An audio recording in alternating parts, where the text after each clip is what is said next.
So I've been contemplating the 34th gene key, which if you track the solar transits, we're just coming to the end of the 34th gene key now, as kind of approximately 6-day phase where that frequency is a theme for both personal and collective evolution. And when I really dropped into this, I was watching how over this last week, how I've been allowing that shadow of force to sneak its way into my life. As I got caught up in all the busyness of things that I thought in my mind I needed to control and make sure got accomplished, I watched how the trust in the natural flow of life began to ebb away, and the shadow of force began to enter. And I found myself trying to control everything, to make sure I was right on time with everything, to make sure everything was lining up. And what began to happen is I lost my grounding. I lost my footing, because if you go outside, and after this and try and push a wall, try and just push a wall as hard as you can. And what happens? Aside from the stress and the tenseness inside your body, you'll actually find yourself being pushed physically away from the wall, because the wall is not going anywhere. The wall is solid. But when you push hard against something that is already well set, then you push yourself away from it. You might have seen this in relationships. If you try and force your beloved or a family member to open up when they're not ready, you'll feel how much like you're trying to get closer creates even more distance. It's the paradox of the shadow of force. It's a survival instinct that was necessary for the evolution of our species, to move from these crawling around creatures to an erect spine to bring ourselves up into power. But now that we're up, we need to stop resorting to force in order to get our way, because we can only evolve so far with the shadow frequencies. Now the time to really bring the gift frequency in is here. And the gift frequency, which is like the medicine, it's like the medicine for force that is bringing us towards a world of majesty where we can all be sovereign, creators within our own right, working collectively, is what this gene key is aiming towards in a sense. And so in order to achieve this majesty in our life, this sovereignty where we can truly stand in our own power, irrelevant of anyone else's thoughts or feelings or behaviors, then we need to move through the pathway of strength. And this gift of strength, it's not about force, about how big your muscles are and how hard you can push something. But it's this kind of inner strength. And I really experienced it today. I had a beautiful session with a friend, Mona, a kinesiology session. She's just started a practice. So if you're in Perth and looking for someone, she's in the 𝚑𝚘 region, get in touch.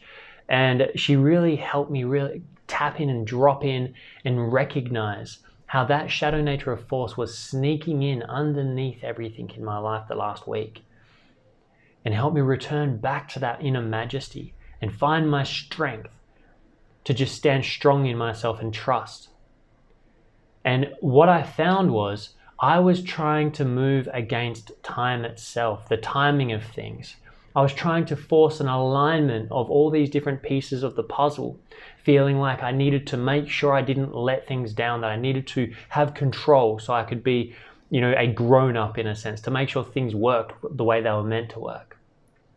But then paradoxically, the more that I found myself trying to control these situations to do the right thing, that I became exhausted. I found my energy draining, and then I was staying up late because my mind was buzzing. I wasn't anchoring and grounding myself in the moment.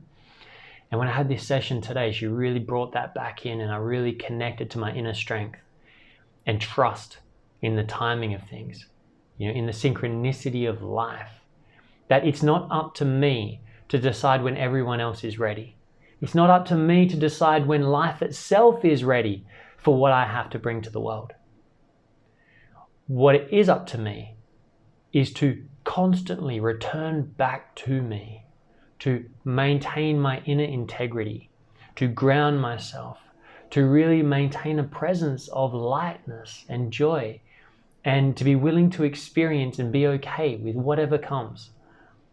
And in this paradox of softness and acceptance comes this immense strength, because then suddenly I find my core stability locking back in. And as that core stability locked back in, I found myself in alignment. And that strength, then now I've been seeing the difference. My vitality is already boosted without any extra sleep or anything else, but simply through realigning myself back to my core and standing strong in my own integrity. And then as a byproduct, I've noticed how all these external things that I was getting worried about or worked up about or thinking, oh, I need to make sure that happens or this happens, or they all suddenly don't seem very important. They will or they won't. Just take each moment. And as long as I stand strong, then the ocean of life and its synchronicities can just wash over me. And I can stand in my power and not get bowled over by them, but I won't also push against them, pushing myself into more division. And instead, find that center. And then as I stand in my strength, I become a tuning fork for integrity. I become a tuning fork for virtue. And then the world around me begins to align. Those who want to connect with my message, those who want to connect with my work, they will find their way by listening to that tuning fork, not by me forcing my hand to play the games as it's supposed to be out there. So it's been a really big process, and this is the beautiful thing about these gene keys, and that's why I love doing these contemplations, is each time we go through these six-day phases, we all get an opportunity to go once again deeper into that shadow nature and bring it even more gold, bring even more treasure. And thanks to Mona in the session today, she really helped facilitate a space where I was able to suddenly see all these missing pieces and how they clicked together, and gave myself permission to let go into my own inner strength.